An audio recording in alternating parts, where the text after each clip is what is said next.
Hey, you beautiful human.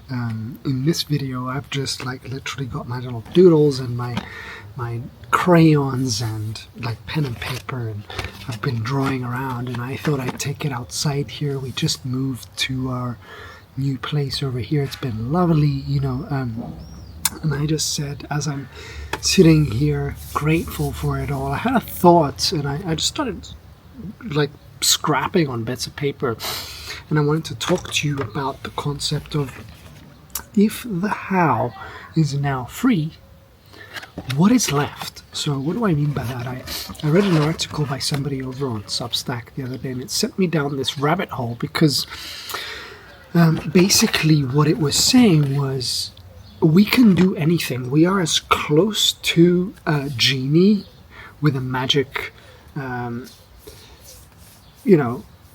thing as possible, because if the how can be done with Claude Code, with ChatGPT, with whatever, I mean, if you're in this one-person business world, you've probably seen it all happen, right? Like, people are building little SaaS platforms and dashboards left, right, and center.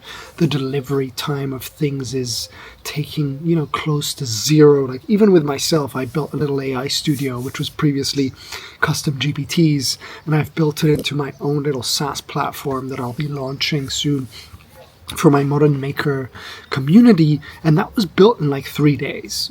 Obviously, I have an engineering background and all of that, but I'm seeing marketers dabble into code and developers maximize their efficiency and all of that. And I have a little saying with one of my one-on-one clients, Josh, that we are finally in the era of poets who code. And poets who code is really exciting for me, because I myself, as a multi-passionate person, always had an intersection of my interests, right? And if you hit subscribe down below and have a look at some of my other videos, you'll see how many interests I have. Like, for me, I'm always at the intersection of copy and offers and code and funnels, where all of that comes together to create a buyer's journey. And I teach people how to run a marketing-driven business, not a sales-driven one with outbound and sales calls and all of that. But anyway, I diverge.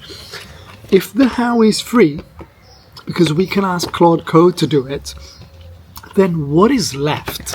And that sent me down a rabbit hole, right? And the first point I wrote here is taste. So if the how is free and we can basically do everything, so the implementation layer is gone, then humans will forever need to talk to other humans, and we need humans with better taste, right? You, as a human being who has experience, you've gone through maybe a decade of work or some time of work or college or whatever, you've worked in a 9-to-5, you started your own thing, you are able to discern what is good and what is not. You are able to discern what is true and what is not, right? AI doesn't have that ability just yet, right? So having taste is really, really important. The really nice thing about taste is that you've been building that your whole life. It's been brewing, it's been simmering like a nice little glass of wine, like in a bottle. I'm Cypriot here, so we're very fond of our wine as Mediterraneans. But taste is something we pick up by having a multitude of interests. And I've told people, it's time we get a hobby, right? For me, I study jazz, and I play jazz guitar, and I play the piano. I also love my gardening, I love coloring and doing all sorts of activities with my hands. In the past, I used to skateboard. I was a massive fan of music, and I run on a daily basis. All of that stuff, you're very different, right? It could be that you like whatever it is you like, but that helps you build taste, and people with taste are awesome. So that's the first thing that AI can actually take from you, which is fascinating, because the more of it you build, the more interesting you become, and the fire this entire thing gets, right? So number 2 is insight, right? That's my second little doodle over here, where insight is the opposite of information. Information and its value is going close to zero now, because you can find and build and do anything you want. But insight is not info. It's actually you being able to do some sort of pattern recognition, right? Because of the 10,000 hours that you put into something and gaining your lived experience through those 10,000 hours, whether it's business or whatever it is you're doing, it doesn't really matter. You could be a chef for all I know, and you spent 10,000 hours cooking, right?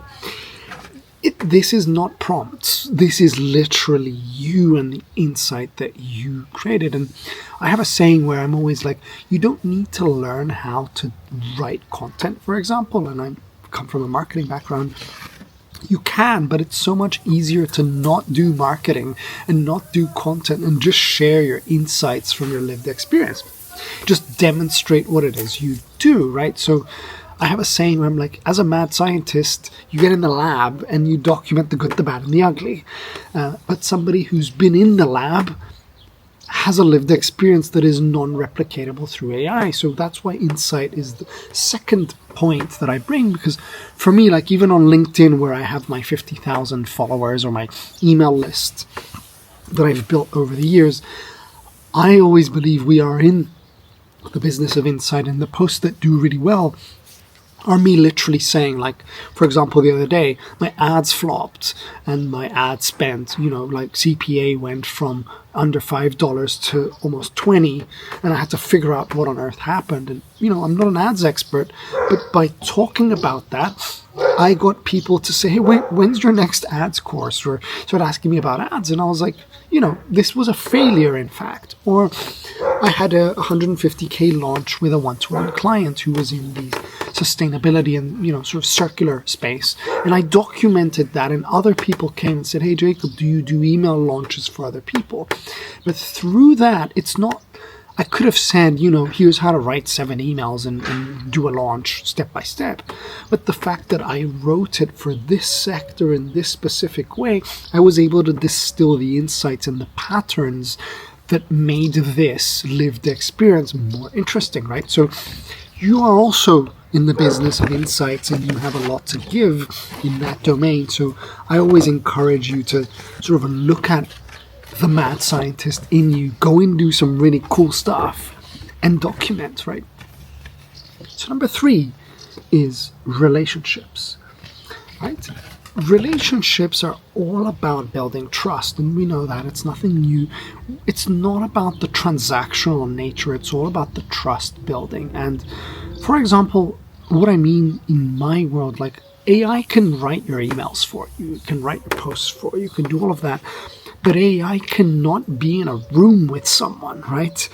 It doesn't understand when you mean something, right? Like I mean when I say XYZ, and the person like in front of you sees your essence, your energy.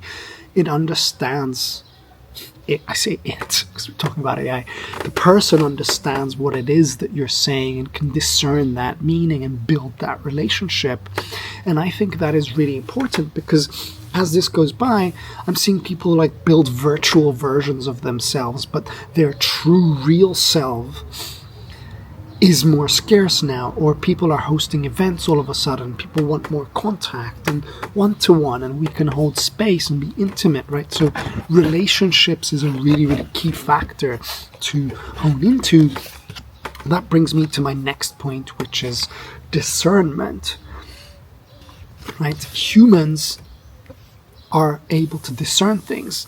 For example, we know when to say no. We know what to say no to, right? And we've learned that the hard way. If you're anything like me, I had a very hard time saying no earlier in my career, and I had to learn that people pleasing was terrible, and I got myself in trouble, and I neglected my health, my family, those around me. With discernment also, you can discern who to work with, right? And that's a very important thing that we still have. And you're also able to discern what direction you want to take something, whether that's a project or a client or a campaign. And that direction is yours to make or break and arrange, right? So funnily enough, the direction that you send someone is the most expensive thing that founders lack, in my humble experience as well, because I do a lot of like marketing, business consulting, and people pay me for my ability to discern a problem, to give someone a direction, to point someone to where they need to go and give them a map or a plan per se. And most founders are visionaries. They have a vision, but they lack that discernment. So sometimes they end up making wrong moves, or I don't know who it was who said always pay to play. In that sense, you can be that consultant, that advisor, that person in the room that is able to discern and lead someone on that path. So that was the other point that I had here in my notes. I've got two more to go. The fifth one is presence, right? So for me, presence is actually, and I don't know why I've put it as number 5. It just sort of came to me as I was doodling with my notes here. Presence is not being available 24/7 to start with, right? Being fully there when it matters with people, with family, with your clients, with your customers. That is what people pay premium for now. And, lately, I feel like I was mostly paid as a consultant and have made a career through consulting and serving upwards of 300 people. But nowadays, I found even in the last month, I've been paid to hold space, to be present, to listen, to be able to ask questions instead of provide solutions. And, I've had people say, thank you for being my listening buddy, my sparring partner. Thank you for digging up that money wound or recognizing it and questioning me and helping me find the answers within. It's almost like there's a transition from consulting to coaching, or when I'm mentoring, here's how I did something, and then I mirror someone back to see how they would do it. People pay for that premium space, and I can't half-ass it, and I can't half be in that room, whether it's a Zoom call or a physical interaction. I have to really be present. So not being available is one of the hardest things in an economy where we are notified left, right, and center, but also being fully there when you are doing sort of stuff with clients, where you are consulting and you are opening that space to solve a problem. And then number 6, I think, is probably one of my favorite ones, which is AI cannot be you. It can try to be you and mimic you, but the actual you, who is unique by DNA, is unreplicatable. Not the performing version, not the guy who or gal who took the personal branding course or whatever course and is doing what you were told to do. Literally you, your history, your failures, your specific point of view, your hobbies, interests, all of that stuff that makes you is literally unique. I mean, and I know it's really cheesy and this advice is everywhere, but nobody can have the same Saturday afternoon as me right now recording this video. Nobody can have your Saturday or your Monday or whatever it is. And I think that is the most important thing to discern, because I can't tell you the amount of times people have come to me and said, Jacob, I love that you have cats and dogs. I love that you were vulnerable. I love that you listen to Jimi Hendrix and you're a 70s kid at heart. Or you have, they know my cats and dogs by name or whatever. A year ago, I signed a client because I wrote an email about cliff jumping. One thing I always loved Rick Rubin for, he was is a music producer, one of the best ones that we have, and he doesn't play an instrument. He's never touched the soundboard. He just knows what is good and what isn't, and he brings that and that level of discernment and that level of understanding of himself and his feelings. So people hire him for that. It's almost like he lived in the future and was 20 years ahead of us. And when I say you, and you be yourself, the easiest way for me to put it, and I left this little diagram for last, is you are the brand. One thing AI cannot do is be the brand, have your story, right? And I've divided it into what and who, because a brand, let's say I think of myself for the moment, is divided into who you are and what you do. And who you are is your hobbies, your interests, your values, your philosophies, your opinions, right? I like running and watching basketball and playing music. Maybe you like cricket and cooking and gardening. Like, just by that, by sheer nature of who you are different. Our interests, our values, our philosophies about the way we run our business and run our life vary, right? And once you bring that in, people buy who you are before buying what you do. Like, if we were to put out 20 business consultants who did exactly the same thing I do, what would differentiate here is who I am as a person. And I've had that come my way many times. They're like, we chose you for X, Y, and Z reason, right? That's how you actually, like, I know personal brand is a widely used word, but to me, it's the person in personal brand. I just say brand in the middle. Maybe the yellow bit here could have said you, right? And had your name in the middle. Now, the left side of this equation is what you do. That's sort of your business, right? Your work, your results, your skills, your know-how, right? The technician in you versus the other one, which is like your life side. So by sheer demonstration of what you do, what you did last Monday, Tuesday, Wednesday, I always tell my students, demonstrate. You've already had that call, record it, put it up on YouTube if you have permission to. If you don't, summarize the process in bullet points of how you help that person. That is, again, to our point before, the insight derived from that lived experience, right? That makes your brand at the intersection of these interests.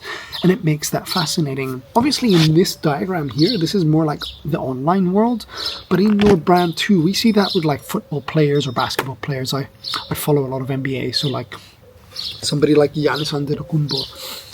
Yes, he's known for basketball, but now he does charity work, and now he's sponsoring whatever.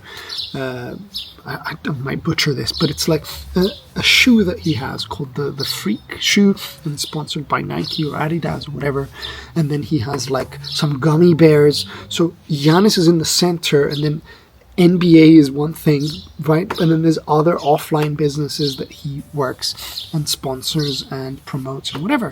From my side, like, yes, this is the digital world, but I also do some real estate, right? I also have some investments and stocks and bonds, and I take my online income and I merge it into offline income, and that still at the centerpiece has the brand called Jacob Pegs. For you, it might be whatever that may be.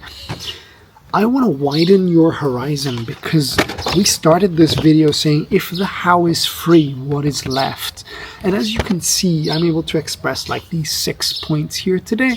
But there's probably a lot that has gone through your head, and you get to express that. And on a final note, when people ask me, like, Jacob, you do these raw videos, or you show up on LinkedIn and you tell us about your life and this and that, and I've been documenting my marathon that I ran in January, just gone as well, and met loads of runners. Doesn't that make people run away? And I was like, no, because for example, you can have ads that run your campaigns. I spend like $10 a day on ads that do what they're supposed to do. Take leads, turn them into customers, and then into clients. If you want, I'll shoot a video down below. I've already done that. Like, how do I turn $9 customers into 5K clients? And I broke that down through the ads. That already does its thing. So that means I can also do the who I am part of the equation and show my runs and express myself on a much broader sense and be myself. So that's it for today. You can be yourself. You can focus on the what and the insights and what makes you you. And I will see you in the next video.